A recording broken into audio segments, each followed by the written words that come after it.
Hey everybody, this is Peter with Tabletop Gaming Guild, and I'm excited to be back with another book from Free League Publishing. Recently, they sent me a couple of books, and this one is Runes of Symbaroum, Call of the Dark. It's the second book in a series of adventure books, the first one being called the Adventure Compendium. And I did a video about that, so if you want to check that out here on the channel, you can do that also. But this series of books is adventures for the game Runes of Symbaroum, which is the 5e version of an earlier game that Free League released just called Symbaroum. They took that game, the setting and the lore, and they moved it over into the 5e rule set for those of us out there who maybe find it a little daunting to take the time to learn a whole new set of rules and a whole new game. So it's exciting because now a whole bunch more players out there are introduced to Free League Publishing, hopefully, as well as this awesome setting that they have created. So Call of the Dark, we're going to take a look at that. Again, like I said, it is the second book in an adventure set series. The Adventure Compendium, the first book, takes players all the way from levels 1 to 8, and this second book is going to take your players from levels 8 to 10. So let's go ahead and take the book down to the table. We're going to look at the layout of the book and what it contains and how to use it. And then we'll come back up and I'll give you my final thoughts on Runes of Symbaroum, Call of the Dark. All right, so we're down to the table with Runes of Symbaroum, Call of the Dark. We'll flip over the book, read the back, and find out a little bit more about what's inside. With the Runes of Symbaroum game line, the acclaimed setting of Symbaroum comes to the world's most popular role-playing game rules. This book presents 2 medium-level adventures to be played using the special rules created as an addition to the 5th edition OGL rule set. In this book, you will find 2 adventures that relate to the growing internal divisions within the Ambrian realm. Call of the Dark plays out in the northern territories of the lost land of Albiator, where the player characters will accompany a low-born noble who is looking to prove the status of her family. The second adventure, Retribution, initially deals with the search for a person who has gone missing in the city of Karun, but is soon shown to involve events which may have serious consequences for the relationship between the peoples of the Davakar region. Naturally, the player characters have a chance to influence the outcome of the stories, provided that they handle all of the challenges that stand between them and a happy ending. Call of the Dark contains 2 full-length adventures that will expose the player characters to great challenges. The Alberian Barony of Sarli and the city of Karun as detailed adventure landscapes. A dozen locations and establishments where the characters can eat, trade, sleep, find information, and visit the authorities. Full color maps of the barony and the city. 4 artifacts and new or alternative rules for forced rides and the dangers of the darkened land. And note that this book requires access to the Runes of Symbaroum core setting books, the Player's Guide, Game Master's Guide, and Bestiary. So that has us prepared to open up the book, take a look inside, and see a little bit about these adventures and how they're laid out. All right, so we'll open up the book. And the first page we're going to come to is, of course, our title page with the title of the book and everyone who was involved in the creation of the book being listed also. And then we have our table of contents showing the 2 adventures and how it's broken down in those chapters. And then as well as the appendix, which mentions new rules, artifacts, handouts, and player maps as well. Now, the thing that I really like about the layout of these 2 adventure books, again, this one being the second of the 2, is we get this really nice 2-page spread for each of the adventures. The page here on the right has the title, we get a little piece of art, and then we get exactly very plain spoken which levels this adventure is for. So this first adventure, Call of the Dark, is for levels 8 to 9 players.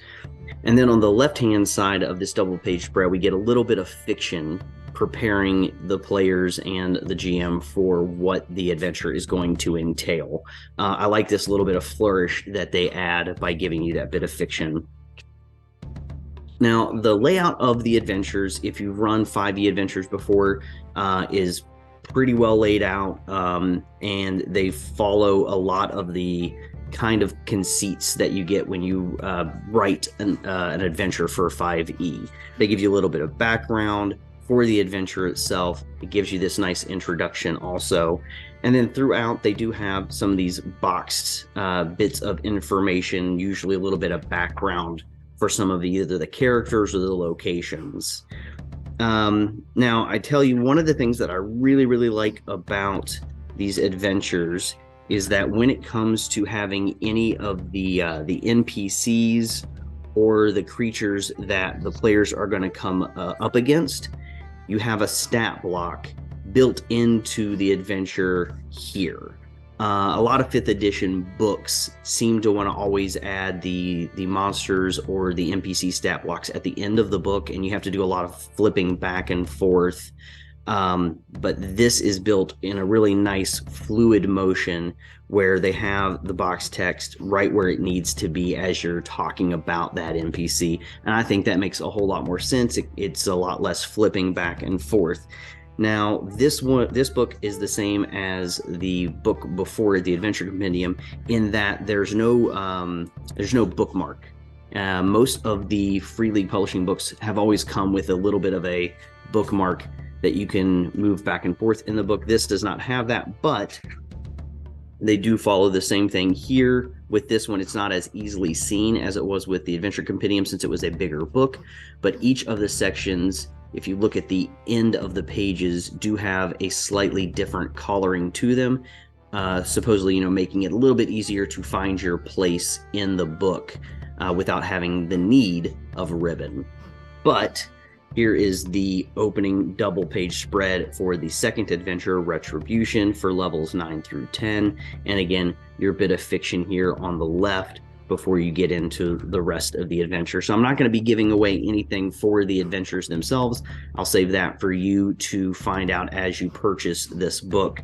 But they're very well laid out. Now, both of these adventures, unlike the adventures in the Adventure Compendium, those adventures never went, I don't think, more than about 24 pages. There's only 2 adventures in this book, but each one clocks in close to about 40 to 45 pages in length. They make up the majority of the book, and the book is slightly under 100 pages. So they might be more close to about 40 pages each.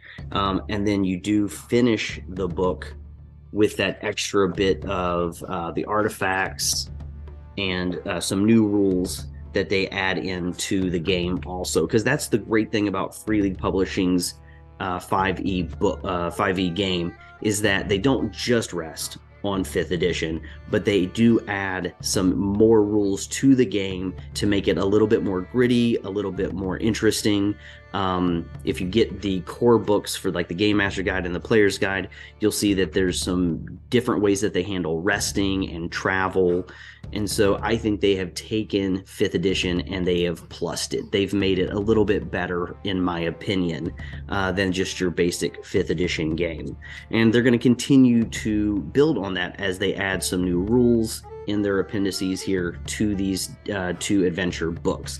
They give you some artifacts that the players are going to come into contact with, as well as then some handouts that you can have for the players. Now, obviously, you're going to have to make some photocopies of these in order to give them to the players. And then a lot of the times, if you go onto Free League's webpage, they will even have some of these in PDF or JPEG form that you can download. I don't know for sure if they have these ones for right now, but it is something that they do fairly often with most of their handouts. So like I said, this is a much smaller book than most of their other books. The Adventure Compendium is at least double this size, and it has the 7 adventures where this only has 2. But both of these are a little bit more on the meatier side, and again, around 40 pages or so long. So a lot of really great content, even though it is a very small book. So that is the quick look at the Call of the Dark for Runes of Symbaroum. We're going to come up from the table, and I'll give you my final thoughts on this book. All right, everybody, we're back up from the table, and we have taken a look at Runes of Symbaroum, Call of the Dark. And as you can guess, I think this is another fantastic book put out by Free League Publishing. I love that they continue to support all of the vast array of games that they are putting out there. And I love the setting of Symbaroum. I think it's a very interesting game. I love that they have given it to us in 5e, but not only in the 5th edition, they have given us some newer, updated ideas of how to use 5th edition, and I think that's really great as well. I love that they're putting out some adventures. I'm a GM who finds it hard sometimes to create adventures just from scratch. So reading through some great adventures and having things to run for our players makes prepping it easier, makes it easier for me to get the game to the table. So I'm very excited about that. Now, this book is a much smaller book compared to all of Free League Publishing's other publishings. And it is reflected in the price point. It is a cheaper book as well. So I'm glad that they weren't trying to charge the same amount for this book as they do for some of their others. It is reflected in the price point that it is a smaller book, though the content is not any less quality. It is a fantastic game, 2 really good adventures for you to run for your Runes of Symbaroum game.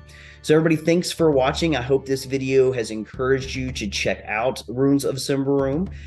If this book is something that you want to get, if you're a game master, go pick it up. If you're a player, maybe you want your game master to run this game for you, go grab this book and give it to them as a gift. So thanks for watching, everybody. Head over to freeleaguepublishing.com to check out this game as well as all the other games that they're putting out. And you can head over to tabletopgamingguild.com as well to learn a little bit more about us. So everybody, thank you for watching, and until we talk again, keep on playing games.